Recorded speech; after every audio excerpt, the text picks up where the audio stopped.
Hi, I'm Matthew Malcolm with California Ag Network, and today at the annual California State Holstein Convention, dairymen gathered for a number of activities, one of which included an important seminar where Diane Cotterniece, an attorney in Fresno, delivered a presentation in which she urged dairymen to avoid the legal issues that often arise from not having a long-term financial plan or following employment regulations with exactness. This guy is essentially now bankrupt. So now he's lost all of his farming entity, all of his calf ranch, all of his dairy, all of his trucking business, and his son doesn't have a future set up for him to take over. So employment is so important. I get the most fired up of anything when I get cases in, because to me, I'm like, if you're so unhappy with your job, you should have quit.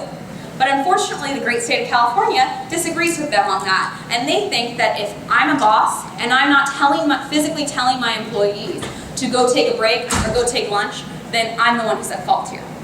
The issue that this guy was claiming in this case, he was claiming that he was due overtime as every single one of the other employees were due overtime, because when he got to work, he wasn't being paid for the time that he had to go into the back room, put on his rubber boots, put on his gloves, and prep for his milking shift.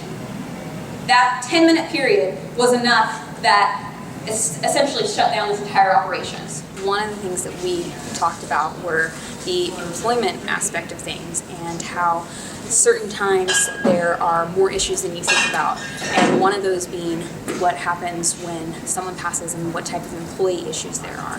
Family employee members, different types of things like that. One of the examples was the case about the employee who filed a class action lawsuit and now has bankrupted an entire dairy farm, all their entities. One of the problems that we're seeing in California specifically is the major increase in wage and hour cases. And one of the messages I was trying to get out today is that you need to have a plan set in place, that you're constantly looking at what the new regulations are for paying your employees. Right now, California, one of the big issues that came out last year was the break periods and those mandatory breaks, and how an employer actually has a duty to make sure that his employees are taking their breaks, they're taking their lunch, if they are working overtime, they're adequately paid for that. Unfortunately, there are instances where maybe something slips through the cracks, and unfortunately what happens then is a class action lawsuit, which can make or break the entire dairy. So we really recommend making sure that you have those employment policies in place prior to having to deal with this, that you have handbooks, that you have proper policies that you follow, everybody's treated the same, and that generally you can avoid those instances. Thank you, Diane. Diane was raised on a dairy, and many in attendance recognized her. The issues she addressed are very important, and the dairymen well received her advice to avoid these financial troubles. Gain the full report of her presentation by reading the February issue of California Dairy Magazine.